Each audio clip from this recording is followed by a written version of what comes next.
They told you solitude was a sentence. They told you being alone meant being broken, unwanted, incomplete. But the truth is, solitude is not exile. Solitude is elevation. There is a silence so profound, it doesn't feel like absence, it feels like truth.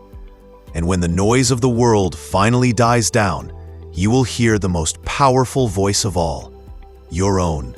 Alone is where vision is born. Alone is where clarity rises like mist off the morning ground. Alone is where the noise ends and purpose begins. They will fear your solitude because they fear their own reflection.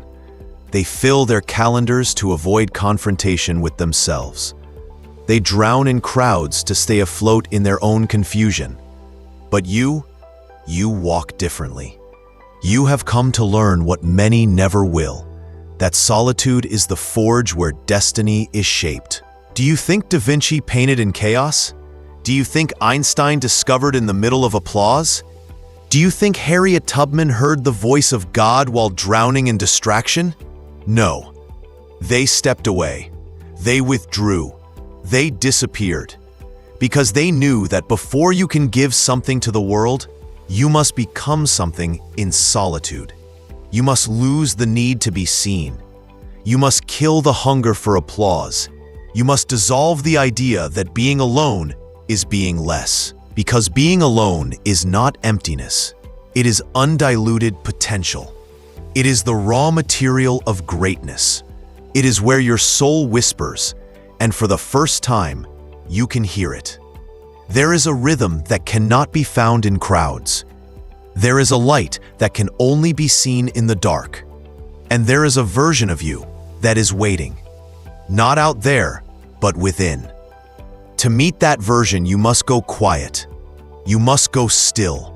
You must go alone. Not forever, but long enough to remember what it means to be whole. Because they will tell you to chase connections.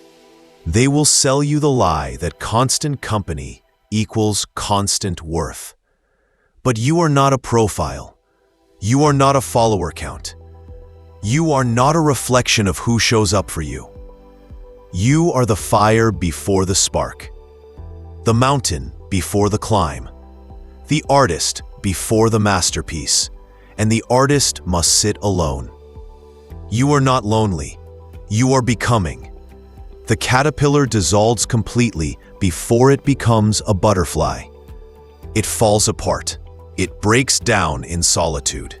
And only then, in that quiet, unseen alchemy, does it rise with wings. Why do you fear your breaking? Why do you run from your alone time? Don't you know the universe hides the most beautiful transformations where no one is looking? Alone is not punishment. It is preparation. It is not the absence of love. It is the deepening of self-love. Because what you find in solitude is the strength that no one can give you and no one can take away. You will not find yourself in a crowded room. You will not find yourself in applause. You will not find yourself in their eyes. You will find yourself when the voices stop, when the spotlight fades, when the only mirror is your own shadow. And what you see in that moment, raw, unfiltered, unmasked, that is the beginning of your power. The world teaches you to seek the next thing, the next person, the next noise, the next distraction. But you cannot outrun emptiness with noise. You must outgrow it with depth. And depth comes when you dive inward. This is your invitation. Not to escape, but to arrive. To arrive at the core of who you are when no one is looking. To arrive at the truth that needs no validation. To arrive at the ground that cannot be shaken by presence or absence. Solitude is not a detour. It is the main road. And while others are running in circles, chasing approval, you will be walking straight toward yourself. That is the path. That is the power. And that is the place where all great things begin. So when the world goes quiet, don't panic. Don't fill the silence. Don't beg for company. Instead, listen, because your next chapter isn't written in conversation. It's carved in silence. It's built in stillness.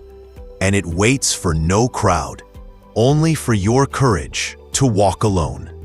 Because greatness is not found in the noise of the world. It's found in the quiet corners of your becoming. So stand there, alone and unwavering, and watch what rises in the space they told you to fear. It's not emptiness. It's not loneliness. It's you. And you were never the absence. You were always the source.